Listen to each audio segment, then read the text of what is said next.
Oi galera, tudo bom? Meu nome é Beatriz, esse é o Sorrilha, você está sendo filmado e hoje a gente vai falar sobre o Império de Mali. Roda a vinheta.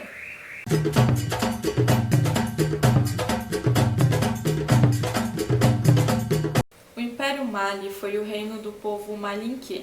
Ele se localizava na costa oeste da África, como a gente pode ver nessa imagem que eu vou colocar bem aqui. Ainda existe um país chamado Mali, mas o território mudou bastante desde a época desse império, e hoje em dia o território é mais parecido com isso aqui.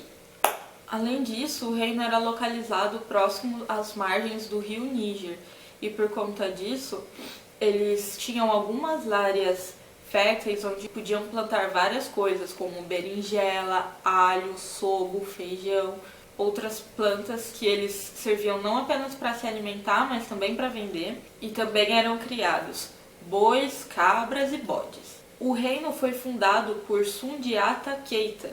Ele era o rei de uma região chamada Kangaba, e ele assumiu lá por volta de 1230. A partir disso, ele começou a querer expandir o território e acabou rapidamente conquistando várias áreas próximas, e foi assim que se formou o Império Mali. Seus cavaleiros ficaram muito famosos, pois usavam selas e estribos, e por mais que isso já existisse em algumas outras regiões do mundo, não era muito comum, e isso garantia a supremacia deles frente a outras cavalarias. O Império Mali também tinha muitas reservas minerais de sal e ouro, então eles eram muito ricos.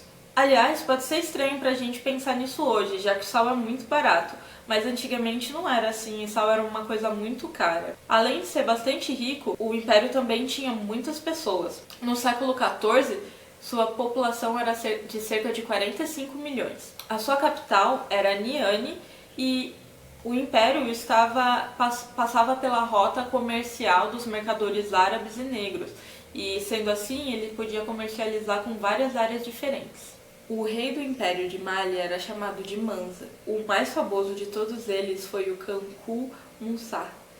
Ele assumiu em 1312 aproximadamente e foi muito conhecido por ser um homem extremamente rico. Até hoje as pessoas têm dificuldade de compreender quanto dinheiro ele tinha, porque realmente era muito. Ele era muçulmano e, como todos os muçulmanos, ele tem que peregrinar a Meca pelo menos uma vez na vida. E ele fez isso em 1324, um feito que tornou ele bastante conhecido pelos outros países, porque ele foi com uma caravana muito grande. Tinha vários camelos, várias pessoas, vários guardas e vários escravos, e todos estavam muito bem vestidos e usando sedas, e ele mostrava muito que ele era bastante rico. Quando ele passou pelo Egito, ele doou muito ouro para os pobres, e isso acabou gerando uma inflação no Egito. Mas não foi só o dinheiro que tornou esse rei bastante popular, não. Ele também acrescentou Timbuktu ao Império Mali. Nessa cidade, ele construiu vários prédios e tornou ela muito importante. Ela virou uma cidade muito grande, chegando a ter 5 vezes mais habitantes do que a Londres no mesmo período. Essa cidade é tão importante que em 1998 a Unesco determinou que ela era Patrimônio Cultural da Humanidade. E o que faz essa cidade tão importante? Fora esses vários prédios que ele construiu, alguns são muito relevantes na história da humanidade. Um deles é a Mesquita de Djingareyber. É um nome meio difícil, eu não sei se eu pronunciei corretamente porque eu não conheço muito o idioma, mas ela foi fundada em 1280 e era uma mesquita muito grande. Eu vou colocar umas fotos aqui para vocês verem. É impressionante. Ela é o maior edifício feito de tijolos de adobe que a gente tem no mundo.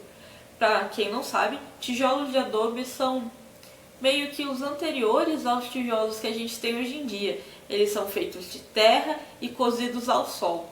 E fica nesse acabamento diferenciado que a gente vê nas fotos. Além disso, ele também criou a Mesquita e Universidade de Sankoré, e uma das primeiras universidades do mundo. Lá tinha uma biblioteca muito vasta e ajudava a movimentar o comércio de livros, pois em alguns momentos ela chegou a ter cerca de 25 mil estudantes. Na verdade, até hoje essa universidade existe, mas hoje em dia existem outras universidades que são mais famosas. Eles tinham aulas em alguns pátios, que são pátios amplos, E cada estudante, cada grupo de estudantes tinha um professor e esse professor dava as aulas e ensinava as pessoas sobre o Alcorão, sobre a ciência, sobre a matemática, sobre a astronomia.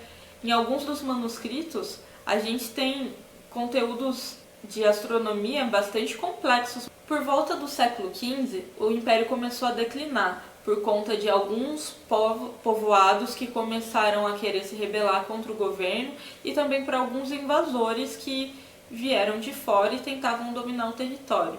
Logo depois, os portugueses chegaram na costa e começaram a interagir com Mali, e assim o Império foi perdendo a sua força. A queda final do Império de Mali foi em 1470, quando ele caiu sob o domínio de Songhai, que acaba se tornando outro grande império da África, e que a gente pode falar em um próximo vídeo se você quiser.